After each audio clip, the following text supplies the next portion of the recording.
Consent all members 5 legislative days in which to revise and extend their remarks, insert extraneous material on SJ Res 54.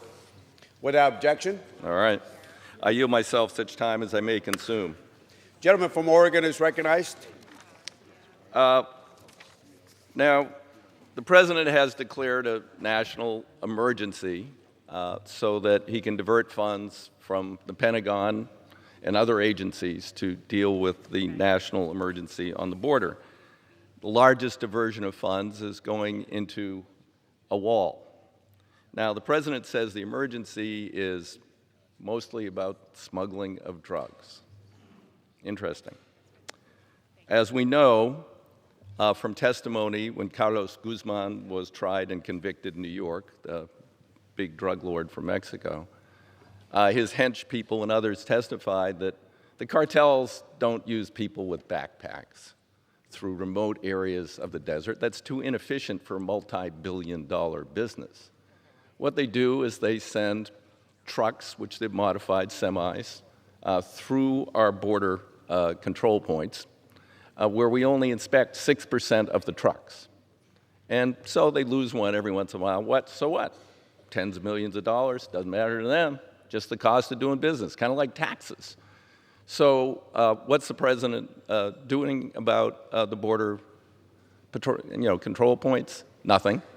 We are not buying the new technology we need, reconfiguring them so we can inspect every truck that comes across the border. But they have another way of getting the drugs in, which they're using more and more and more.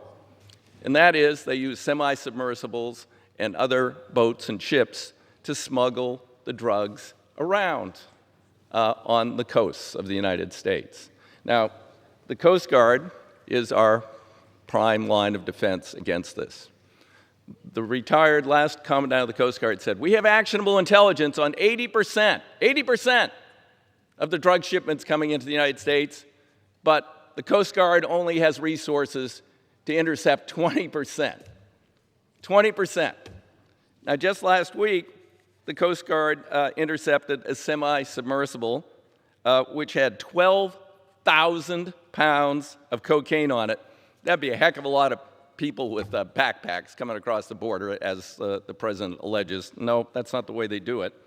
Worth over $165 million. So what's the President doing?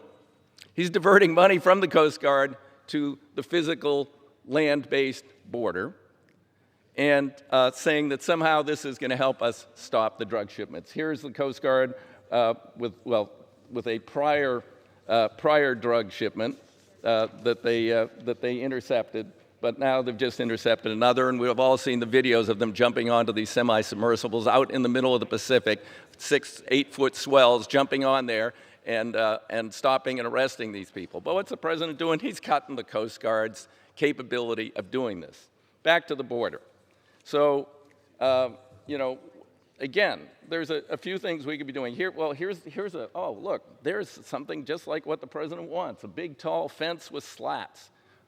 People seem to be climbing over it. Here's the border control point. 6% of these vehicles will be inspected. Oh, here's a tunnel under it. Oh, there's a drone over it. Oh, and some of these people are really ingenious. They even are imitating the Middle Ages, using catapults to throw drugs over where there's an existing wall. So here we are, cutting, $6 billion from the Pentagon for critical needs of the Pentagon, for housing where troops are living in mold-infested barracks, for training facilities for the National Guard, for firefighting facilities on our military bases, from daycare centers for our troops' kids. And we don't pay these troops a heck of a lot of money. They can't afford to send their kids off base to daycare.